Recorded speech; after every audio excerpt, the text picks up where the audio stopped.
Salam, sahabat motivasi iman yang dikasihi Kristus. Selamat pagi dan salam sejahtera.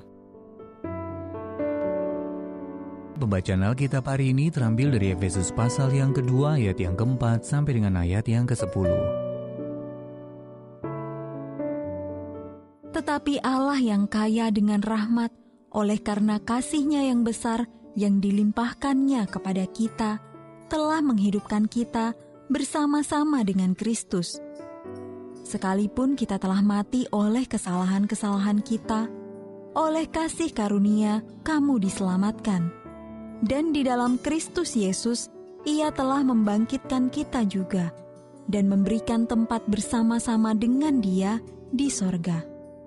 Supaya pada masa yang akan datang, Ia menunjukkan kepada kita kekayaan kasih karunia-Nya yang melimpah-limpah, sesuai dengan kebaikan-Nya terhadap kita dalam Kristus Yesus.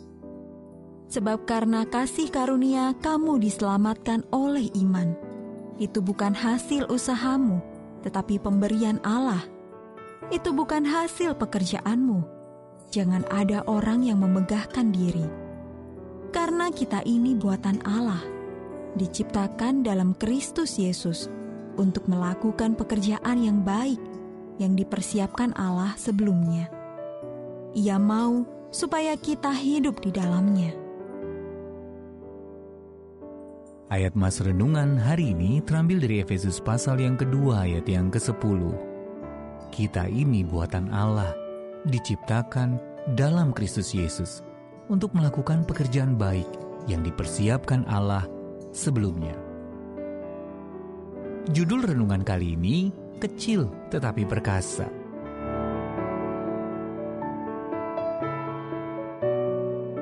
Sesekali pada larut malam di gurun Sonora yang keras di Amerika Utara, sayup-sayup terdengar suara lolongan melengking.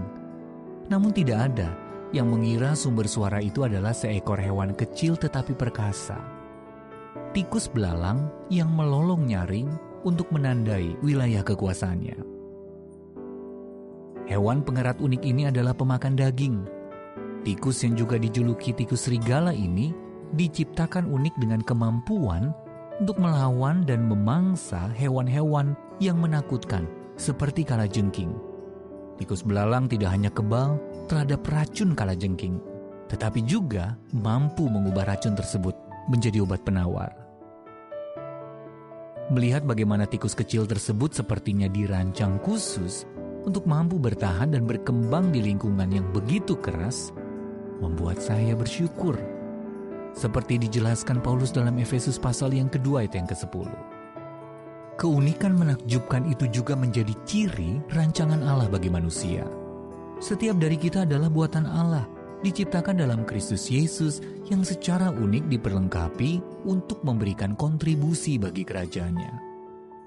Apapun karunia yang diberikan Allah kepada Anda, ada banyak yang dapat Anda persembahkan. Ketika menerima dengan penuh percaya diri kepercayaan Anda seperti yang diciptakan oleh Allah, Anda dapat menjadi saksi hidup tentang pengharapan dan sukacita hidup di dalam Dia. Jadi ketika Anda menghadapi hal-hal yang paling menakutkan, jangan berkecil hati. Anda mungkin merasa kecil, tetapi oleh kasih karunia dan kuasa Roh Kudus, Allah dapat memakai hidup Anda untuk melakukan perkara-perkara yang besar. Sahabat ODB, sulit atau mudahkah melihat diri Anda sendiri sebagai buatan Allah yang menakjubkan? Mengapa? Bagaimana kebenaran ini membangkitkan kembali kepercayaan diri dan keberanian Anda? Ya Allah, terima kasih karena Engkau telah merancang aku sedemikian menakjubkan sehingga hidupku memiliki tujuan dan penuh sukacita. Tolonglah aku untuk mempercayai dan dikuatkan oleh kebenaran tentang diriku yang sesungguhnya di dalam Engkau.